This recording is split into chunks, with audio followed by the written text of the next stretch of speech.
มานอนเม่งๆอยู่พี่บ่ยาว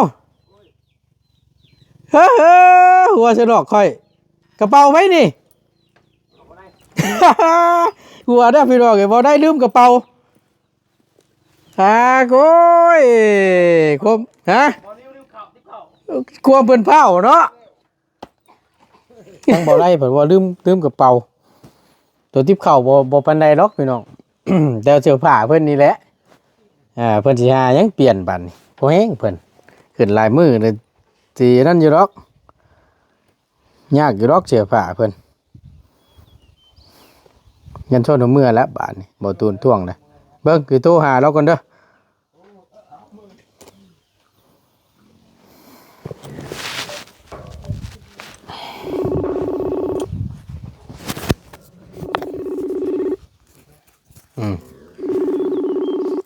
หอดใส่ดิ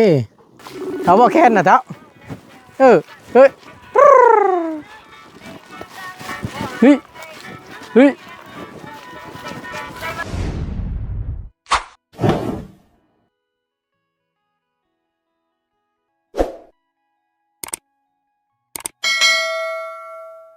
แล้วเท่าแบบไม่เท่ากับว่าจะพูดลูกเคยเป็นอะไรพ่อใหญ่ยาวว่าพอเราไม่เท่ากับว่าจะพูดลูกเคยว่าจะเลือกไฟวะยาวไฟเราบ่สิเลือกไฟล่ะก็มาระวังสองคนเลือกไฟสิเลือกไฟแต่น้องอย่างน้อยทุกจนนะเฮ้ยเขาบ่ได้วนเรื่องทุกเรื่องยากแต่มาลำบากไถนาให้กินสาวน้อยยิ่งอยู่ผ่านความสุขของอ้ายโอ้ยันเป็นวรำมาก่อนเด้อทั้งเมย์เรานี่ก็ได้เนาะนี่มันเป็นแต่ตอนพาเราไข่มดมมดแดงก่อนพอได้ตอนของผักเนาะพอเราโอ้ยแบบก็ตอนไม่เท่าพอเท่าแล้วโดยกับเนาะมื้อนี้เนาะพญายาวเนาะเพราะว่าจักสิฮอดใช้คอยเมื่อแล้วเห็นเนาะคอยไปก็มีบ่แม่นเช่าเลยบ่คอยไปคอยไปคอยมาแล้วใช้ตายแล้วบ่มันจะเมื่อก็นอนที่เนาะปกติแล้วพี่น้องบื้นจังว่ากันเนาะมาพร้อมกันก็ได้เด้อจะออกมาจังโมงบื้นนี่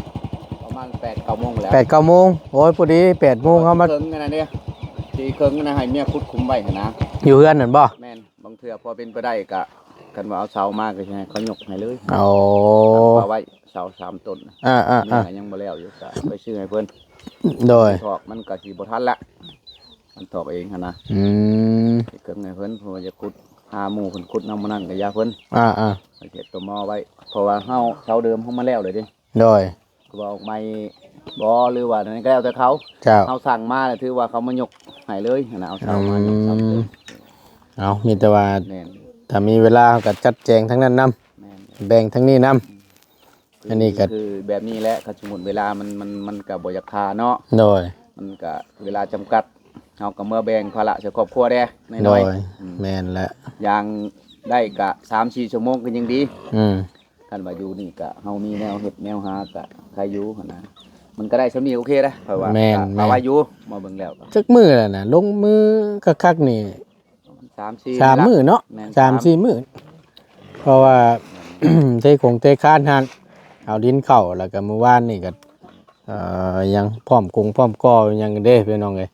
มื้อนี้ก็พร้อมเทพื้นนั่นเด้แล้วก็มีแต่รอให้มันแห้งมันยังแล้วเรียบร้อยแล้วมันบ่อื่นนะขึ้นโค้งแล้วก็บ่ยากลอกบาดนี่บางยัง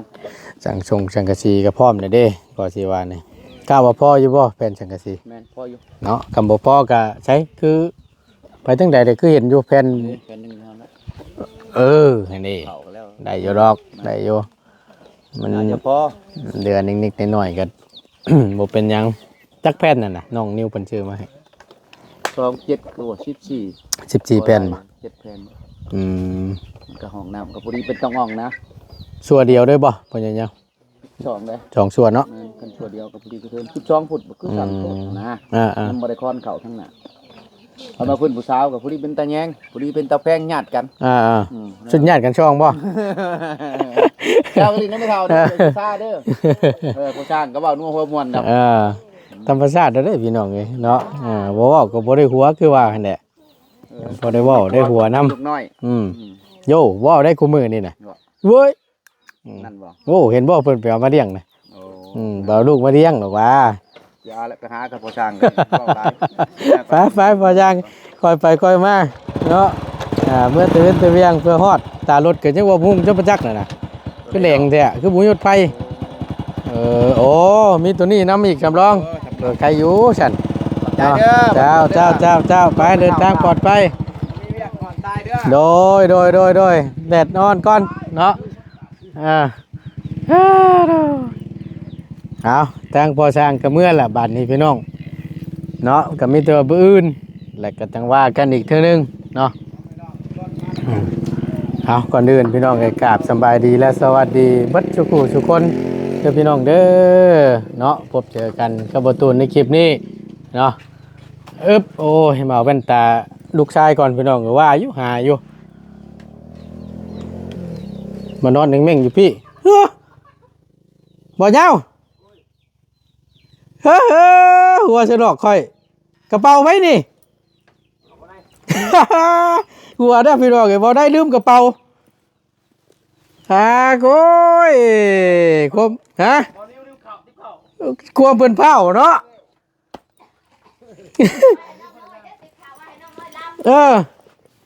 ตายแต่เพิ่นสิหาบาทนี่พี่น้องตายคักบาทนี่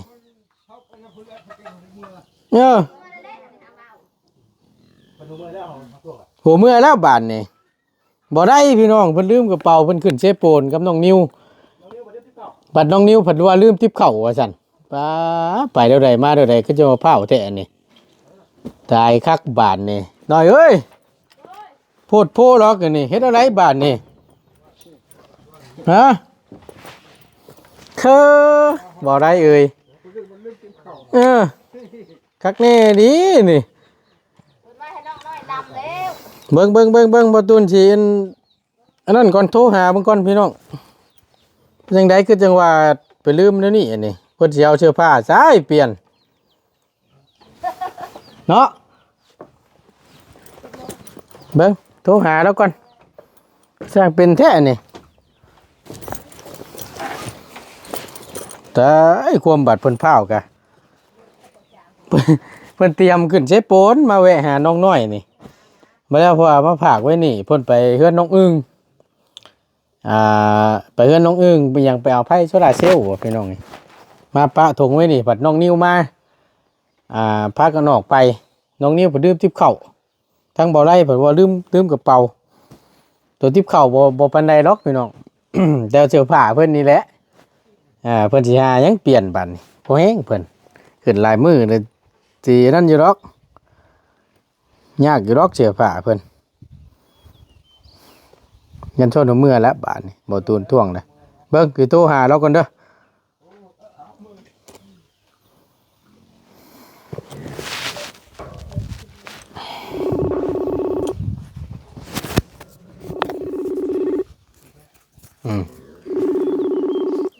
หอดใช่เด้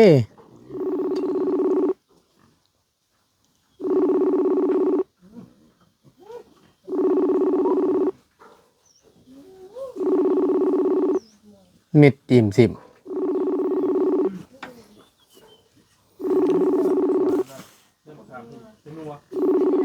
ใช่บ่ได้ยินบ่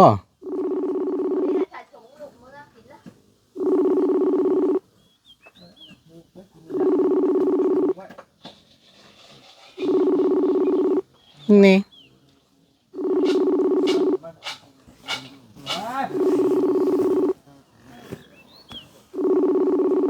หมูหับใจพี่น้อง บ่ได้ยินบ่ดีว่าแนวใด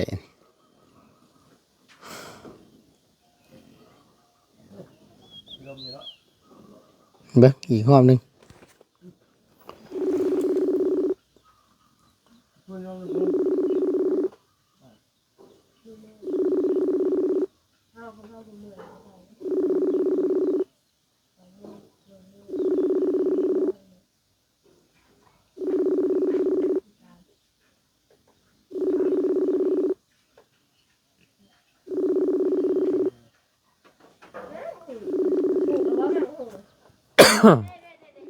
โอ้ยขอไปหลายๆพี่น้องขั้นคอละบัน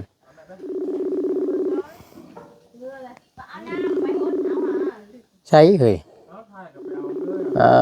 ตัวจะหมอยอยู่บ้านนะเจ้าเบี้ยงงบ่นั่ง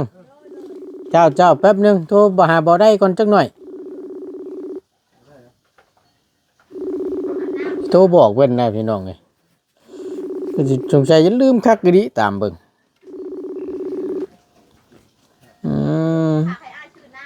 บ่หับสายซ้ำเบิ่งบ่ตูนโทรหาน้องนิวตามเบิ่งก่อนเพราะว่าเพิ่นเอารถขึ้นรถนะพี่น้องเอารถจักรขึ้นรถน้องนิวฮัลโหลน้องโดยอันฮอดใจแล้วตอนนี้แล้วเงินไฟฟ้าแล้วทั้งบ่ไล่มันยืมลืมเครื่องนะโทรหาอยู่นี่น่ะให้มาเอานี่น่ะโดยเพิ่นมาแล้วเข้าไปแล้วมาแล้วบ่โดย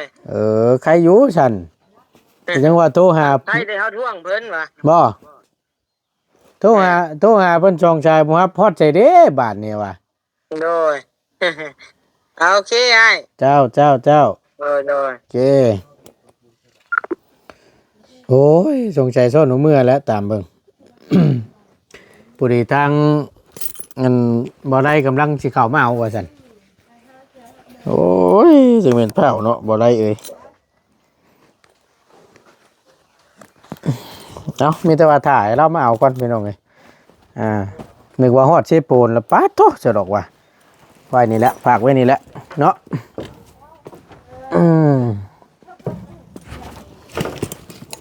กระเป๋าเพิ่น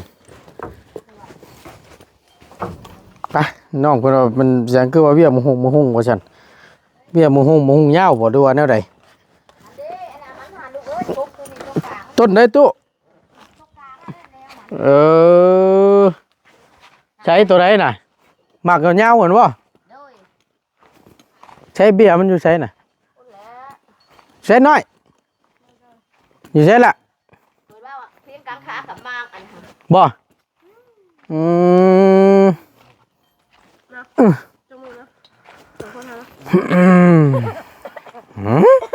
กำลังมาเอาใช่ไหมบ่ไรมึงยอมบ่สงสัยเพิ่นคิดชนเมื่อแล้วตามเบิ่งอยู่เฮือนน้องชายฟ้านี่ชื่อไม่กลัวก็จังว่านี่แหละสบายดีเจ้าแล้วมาอยู่พี่ในพี่บ่มาในพี่แหละโทรหาเพิ่นจองชายรับแล้วก็ได้โทรหาทั้งน้องนิวว่าอยู่ตาอยู่เฮือนน้องชายฟ้าใช่ตอนนี้เรากำลังเข้ามาเอาถือออกไปให้แล้วกับหมอผ่าเพราะว่าเงินได้อยู่ดอกเพราะช่วงค่ำๆยังดีแล้วเรายังชวนหนูเมื่ออยู่นี่อยู่ใกล้ๆนี่คำว่าขึ้นรถเจ๊ปูนไม่ได้นะเอากูแล้วรถขับลงมาเอากับบ่ทันเนี่ยชื่อเอาไหมก่อยมึงเถื่อสองมือใช้ชุดเดียวก็ยังมีบ่ท่านบ่จันตัวข่อยช่วงเพื่อนน้องปานบ่บ้านน้ำแพกกันเนาะต้องขึ้นไปน้ำชื่อจะพาชื่อเองว่าแม่นแล้วช่วงนั้นทางวัดตูนวัดยาวพี่น้องพาขึ้นไปสุดท้ายได้ไปซื้อเอง3 คนได้ตัวเนาะ3 คนเลยขึ้นได้ช่วงนั้นกำลังขึ้นช่วงหนาพลบ่ช่วงนั้นไปแจกเครื่องบ่แจกเครื่องบ่ช่วงนั้นชิเมนแจกเครื่องบ่หรือว่าอะไรขึ้นไปซื้อเนาะขึ้นไปช่วงนั้นนะแต่เขาปัดนั่นช่วงเพื่อนนกป่าช่วงนั้นนะโผดโพพี่น้องเลยข้างในนี่ได้มาขามได้นี่นะจะเครื่องหมอใช่ไหมเนาะกินได้กินดีดิมันนัวดิขนาดว่าโบแซ่บได้นี่เบิ่งเอารถคำแซ่บนี่จักกี่ซ้ำได้นี่พังไปไหมพอพังคือเสียงคนอื่นเนาะโมเมนต์คือได้ยินเสียงรถใช่หรอบ่ได้เนาะ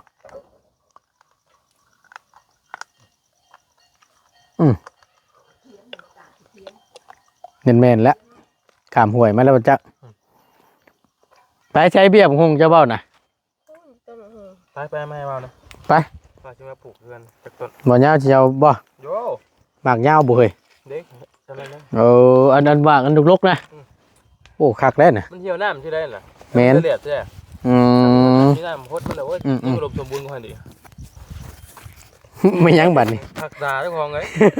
เมื่อยังไงเป็นห่วงไม่จิ้มตาตัวน่ะโอ้ยเนาะเมื่อยแล้วนี่ จะลืมโทรศัพท์ตัวจะลืมเนี่ย อีกเครื่องหนึงอยู่เทึงอ่ะโคโลอยู่อย่าลืมเด้อเมื่อยังพี่น้องเอ้ยไปใช้บ่ได้เอาเสียมเอาหยังไปบ่ บ่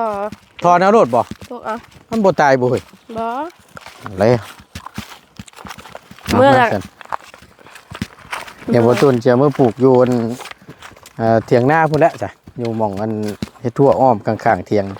พอได้กินหมากมันอยู่หน้าก็บ่ได้มีเด้อสอนพันธุ์มันบ่แม่นหยังหรอกหมากใหญ่เนาะนี่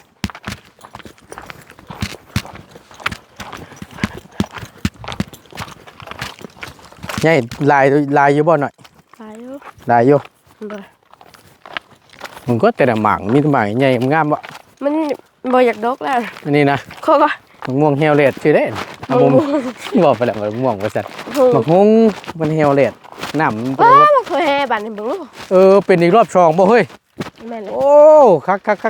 หมากกระแตบ ได้รถเพิ่นมาแล้วพุ่นเด้แม่นอีดี เอาไปหยับหูเขาก่อน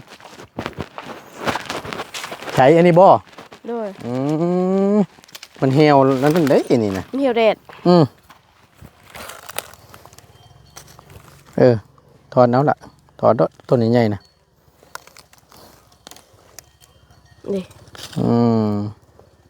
พันนี่เนาะพันที่นี่เนาะ โดย โอ้โอ้ยจะเป็นความเพิ่นเผาเนาะโอ้บ่ไรมาเอาเลย บ่ไรบ่บ่ไรนั่นน่ะ บ่ได้เรายืมรถน้องปัดชัยฮะดึงกระเป๋าเครื่องมาเห็นบ่ก็โทรหาอยู่น่ะทิปเข้าตือไปนอกเงินนิ้วแน่นั่นก็ลืมทิปเขาทั้งนั้นกะ มันจะผู้ลืม มีแต่ผู้ลืมมันนี่โอ้ยจังแม่นเพิ่นตื่นเต้นแฮงขึ้นเชโปนกันเนาะ มีแต่แนวลืมเครื่องลืมของโหดโพ นี่ก็ลืมเครื่อง ได้แล้วหลาย ได้ เจ็ด แล้ว ต้นน่ะนะ โอ้หลายเติบเลย โอเค พอบ่ พอแล้วให้มันใหญ่ก่อนเอาน้ำมาหดเอาน้ำมันนี่ เลยมะฮุงนี่ก็ด้านชุกแล้วชงก็เกาะ จ้าบ่ได้ลืมหยังบ่โอ้ยจังแม่นขี้คุยเนาะโอ้ยจังแม่นพร้าวเอิ้นก็บ่ตอบตายเฮาโดดอุตส่าห์โทรหาหมู่ ตาวังดีกับหมูเนาะ เนาะ หมูบ่วังดีกับเฮา ไปเลยบาดนี้อลาดไปเลย โทร โอ้ยสัตว์บ่ได้เอ้ยเมื่อยน้ำดี ล้นเติบเลยเราบ่ได้ขึ้นเชปวนก็ได้ทางหัวไร่เพิ่นก็ได้บ่ตูนก็ล้นเติบเลยบ่ได้ขึ้นตื่นเต้นแฮงนะเบิ่งนี่จนลืมเครื่องลืมของ เลย ฮะมีแต่พุ่นละหาตรงยางพุ่นละฮอต้องกล้วยบ่มีแต่ว่าเอาหน้าไปพดมันให้มันใหญ่ขึ้นจักหน่อย จังกล้วยป่ะ นี่ เยอะ นี่เอาแม่นบ่แม่ดึงด้วยบ่หยุ่มได้แล้วพันอ้อมๆมันนะแต่ตรงยางบันน้ำสุบใจหน่อยนึง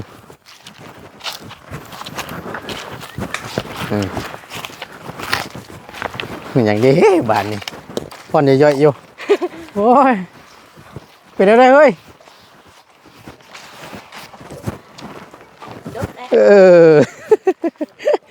โอ้ยเมื่อยน้ำดิตรงยางใช่น้ำ น้ำข้าวเลยค่ะจะทงยางให้อ้าย ๆได้ทองอย่าง พออะไรเมื่อปลูก นี่คือใครใหญ่ได้ตัวนี้ อันนี้นะ ทันใหญ่ แม่นบ่อนหมากคนต้นนะ โดย ด กกันดกอะไรแม่มันบอกอยากดกมันหากระหมากแม่หวานวางหาอะไรกระหมาก น้ำใช่ป่ะ น้ำหยอดบ่ เป็นไง ในขู่นี่ได้นั่ง มีป่ะ นี่ละน้ำน้ำยังตัวน่ะเอาน้ำหยอดใส่ก่อนฟ้าห่อนแห้งเหมือน มัดมือเนาะเพลง โอ้ถึกใจเพิ่นหลายตัวนั้นน่ะเฮ้น้ำกินบ่นี่น่ะ โดย คือว่าโตคักแท้ซะพอแล้วจำมาเยิ้มโอ้ยเนาะ โอ้ย เอาบ่แค้นน่ะเจ้าเฮ้ยเฮ้ยเฮ้ย เดี๋ยวคอยเต้น โอ้ยผ่านมัน เฮ้ย โมเห็นแล้วโอ้ยบัดสิเป็นเนาะ โอ้ยคอยเต้นแต่ข่อยตัวมาจี้ข่อย แม่ แต่หมักหมอดำหัวใจหมอดำอยู่ข่อยแล้ว แน่นอน โอ้ นี่ได้แล้วพอสิติดอยู่แล้วว่าน่ะหลายต้นเดียว บ่เรื่องหมอดำ แน่นอนโอ้ใจมักคือกันได้ข่อยก็ได้ ล้างมือเด้เพื่อให้มันติด ข่อยก็นึกว่าเพิ่นจกไปสั่งล้างมือใส่ในถุงเด้ ผ่าน ตาย ข่อยว่าปลูกบ่ติดก็ย้อนสิเข้มมันกี่มือน้องน้อยแล้วบัดนี้เบิ่งคักแล้วอ้ายว่ะติดอยู่โอ้ย โอ้ เนาะ ตายนี่ อันนี้เป็นยัง ป้าบัดนี้ไปบ่ต้นก็จะได้ขอจบคลิปปิดคลิปก่อนบัดนี้พี่น้องเอ้ยเนาะเรามาเอาเรียบร้อยเนาะกระเป๋าแล้วเนาะถามก็ชอบบ่ได้ยินก่อยปาดไปจังแม่นเพิ่น ประธานกับปูยู พร้าวเนาะ พูดครับประธานกับไปอ่ะ ไปฉันเดินทางบัดนี้ไอ้กลับคนเดินทางเด้อ โด พุ่นละบื้นพุ่นละจังว่ากัน โดย เนาะ โดย ให้พ่อสร้างมาเฮ็ดแล้วก็ช่วยๆกันแล้วพี่น้องคนละนิดคนละหน่อยเพราะว่ามันอากาศมันร้อนอบอ้าวแห้งไงดิบ่ได้เด้เนาะเขียวแต่อยากให้แล้วแต่งานตายปะเดียวมันสิบ่ได้กินท้ายใช่ซะแล้วเนาะบ่แห้งแหละ ไปบัดนี้สบายดีเด้อนังเด้ออยู่ดีมีแฮงสบายดีโอ้ยเนาะ พูดแล้วให้บ่ยาวพูมามามาไอ้เจียวไว้ใส่ตะกร้ารถนี่แหละเมื่อ โดย เอาบัวบ่ขนมตัวนี้ เอาแล้ว นี่ เอาแล้ว เดี๋ยวกินไปได้เลยเนาะว่าตามชื่อด้วยพี่น้องกับประตูชื่อมาลายเติบมันเรื่องไอ้กินเด้อเอาไปโดดว่ะไอ้เอาไปกินเด้อเอาไปโดดว่ะยังเฮ้ยบ่โอเคท่านไปขอบคุณหลายๆพี่น้องอยู่ดีมีเองพบเจอกันคลิปหน้าสำหรับคลิปนี้บ่ตูนล่ำลาเลยเด้อพี่น้องเด้อพบเจอกันเนาะสบายดีเด้อ